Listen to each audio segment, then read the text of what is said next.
दुलाराय बर' फरायसा आफादनि 58थि थान्दै जख'न्थाइ आरो बेनि जे जोंहा सम सान होखानाय बायदियै फैगौ 5, 6 आरो 7 टंला बे कलेजनि गेवलां फोथार जेखौ जों सोलोंथाइ फोथार होननानै होदों बे सोलोंथाइ फोथाराव बेखौ जोङो खुंफुंनो थाखाय गासै बिथिंनि जिखिनि थाम-थिम खालामनांगौ जों बेखौ खालामगासिनो दङ आरो बेयाव मोनसे स्ट्रं जोंहा बानजाय आफाद दानानै लानाय जादों आंजों लोगोसे जोंनि बानजाय आफादनि चेयारमेन मानगोनां निपेन बर' टंला कलेजनि बिथाङा एसिस्टेन्ट प्रफेसर आरो लोगोसेनो उदालगुरि जिल्ला एबसुनि आफादगिरि कर्नेलियास दैमारि दङ बे सानथामनि हाबाफारिखौ खुंनो थाखाय बानजाय आफादा गासै बिथिंजों दा फुल फ्लेजेड मोनसे प्रिपेरेसन खालामगासिनो दङ मिजिंथिदों बे हाबाफारिया मोजाङैनो मोजां आनान गसाइनि अननायाव जालांगोन आरो लोगोसे गासै टंला ओनसोलजों लोगोसे उदालगुरि जिल्लानि आरो गुबुन गुबुन जिल्लानि आइ आफा रायजो राजानि अननाय आरो बिथांमोननि आशीर्बादखौ मोनगोन जोङो सारा आसामनिफ्राय गासै 3,000नि बारा जोंनि डेलिगेट्स आरो अबजार्भारफ्रा फैगोन जेराव डेलिगेट हिसाबै डेलिगेटआव बाहागो लागोन अबजार्भार महरै जोंनि लिटारेरि कम्पिटिशन जोंनि स्पर्ट्स कम्पिटिशन जोंनि कालचारेल कम्पिटिशन आरो जोहोलाव बालिराम बर' भलिबल कम्पिटिशन गायदे हेलेना काबादि कम्पिटिशन बायदिसिना कम्पिटिशनाव बिथांमोना बाहागो लागोन दा गिबि हाबाफारि बायदियै फैगौ 5 फेब्रुवारि आरो साननैनि उनावनो जोंनि हाबाफारिया जानो थांगासिनो मार्टियार महन्त रामसियारि जि मेन गेट बिखौ बेखेवनायनि उनावनो गासै जोंनि बे जुथुम्मानि गुबुन गुबुन जिखिनि हल दङ बा बेखेवनाय हाबाफारि बे जागोन जोङो बे जुथुम्मायाव डेलिगेटजों लोगोसे मेन पेन्डेल जेराव कालचारेल इभेन्ट बा प्रग्रामफ्रा जागोन आरो एक्जिबिशननिबो मोनसे हाबाफारि खालामदों बेसेबांबा गिदिर मोनसे एक्जिबिशन बेयाव थाम-थिम खालामनाय जादों जेराव बर'नि ट्रेडिशनेल न'खर आरो डिपार्टमेन्टेल स्टलफोर थागोन बुक स्टल थागोन बुक फेयार थागोन गुबुन गुबुन बर'नि आरो गुबुन बायदिसिना जिखिनि मुवा बेसादनि मोनसे बेयाव ट्रेडिशनेल आरो कमार्शियेल मोननै लेभेलनि एक्जिबिशननि स्टलफोरखौ बेयाव नुनो मोनगोन आरो बयबो जाहाथे बाहागो लागोन आरो नायफैगोन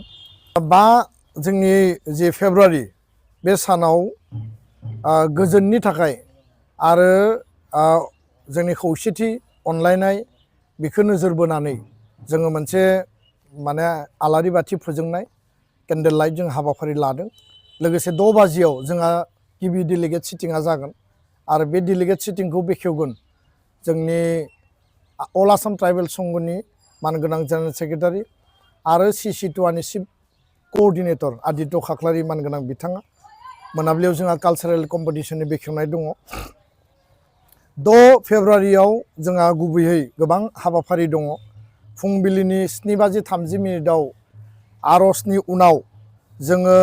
8 बाजियाव दुलाराय बर' फरायसा आफादनि जोङो फिरफिलाखौ बिरहोगोन गासै जिल्ला आफादा बिरहोगोन बड'फानि मुसुखायाव बिबार बावनाय मुंख्लंफोरनो जोङो बिबार बावनाय लोगोसे गेदेमा सुबुंफोरनो बिबार बावनाय जों हाबाफारि लाखिदों जोंहा लिटारेरि कम्पिटिशना बेखेवनाय जागोन आरो 10:30 बाजियाव जोंहा मोनसे स्पेशल फेलिसिटेसन प्रग्राम दङ जेराव दुलाराय बर' फरायसा आफादजों खुंजानाय सेन्ट्रेल टेलेन्ट सार्च एग्जाम 2025 बिनि टप जायफोर टपार्स 9 आरो 10आव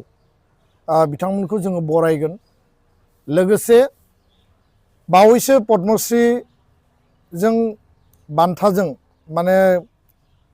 मान होजानाय जोंहा पद्मश्री जगेश देउरि बिथांखौ जोङो मान बावगोन 11 बाजियाव जोङो इयुथ कनक्लेभ लादों लाइमोनफोरनि जुथुम आरो बे इयुथ कनक्लेभआ गाहायै बादायलायनाय आनजाद आरो आथिखालनि जिखिनि मोनसे जुजिनां बिथिं दानि जि मोनसे ट्रेन्ड सोलिगासिनो दङ बेयाव जोंनि फरायसा फरायसुलिया माबायदि जुजिगोन आरो बे बेलायाव जोङो गुन गोनां सोलोंथाइ लानानै जोङो माबायदि मोगा-मोगि जानांगोन बा जोङो बेखौ बोरै एचिभ खालामगोन बे गासै बिथिंखौ नोजोर बोनानै जोङो मोनसे इयुथ कनक्लेभ लादों जेराव 7,000 स्टुडेन्टआ बाहागो लागोन बिभिन्न कलेज जोंहा स्कुलनि इउनिभार्सिटिनि आरो 3,000 जोंनि जायफोर डेलिगेट्स बिथांमोना बाहागो लागोन टटेल 10,000 बाहागो लानायनि गेजेरजों जोङो बे हाबाफारिखौ खुंफुंनो नागिरदों। जों आलासि महरै बेखेवगिरि हिसाबै लिंदों बिटिआरनि आगुनि चिफ प्रमद बर' बिथांखौ। बिथाङा जिहेतु बड'फा मिशन सुपार 50नि फाउन्डारमोन, बे मोनसे कम्पिटिटिभ जि कचिंनि इनिशिएटिभनि, बेखायनो जों बिथांखौ हांख्रायदों। आरो आसामनि सोलोंथाइ मन्थ्रि मानगोनां डक्टर रनज पेगु बिथाङा बेयाव गाहाय आलासि हिसाबै बाहागो लागोन। बेनिफ्राय बर'नि गिबि ब्रिगेडियार अन्जन कुमार बसुमतारी, बिथाङा पाठानकटआव दङ दा, 29 आर्टिलारि ब्रिगेडनि, बिथांखौ जों हांख्रायदों। अल आसाम स्टुडेन्ट इउनियननि chief adviser doctor Samujjal Kumar Bhattacharya, खारन आसुआबो मोनसे प्रग्राम फोसावदों आरो बिथांमोना इनिशिएटिभ लाबाय। प्रत्याक्षा होननाय मोनसे सिभिल सार्भिस कचिंनि थाखाय दिल्लीयाव गावसोरनिफ्रायनो खरस खालामनानै दैथायहरदों। आरो नर्थ इस्टनि स्टुडेन्टनि थाखाय, आसामनि स्टुडेन्टनि थाखाय, माने स्टुडेन्टना ओरै नङा असमियाल', गुबुन गुबुन हारि माहारिनि जायफोर एसपायरेन्ट बिथांमोना मदद होदों। बेखायनो जों बिथांखौ हांख्रायदों। जोंहा गोबां प्रिन्सिपालफ्रा बाहागो लागोन। 2:30 जोङो get together meet of social and student organisation जों लादों, जेराव 30तानिबो बारा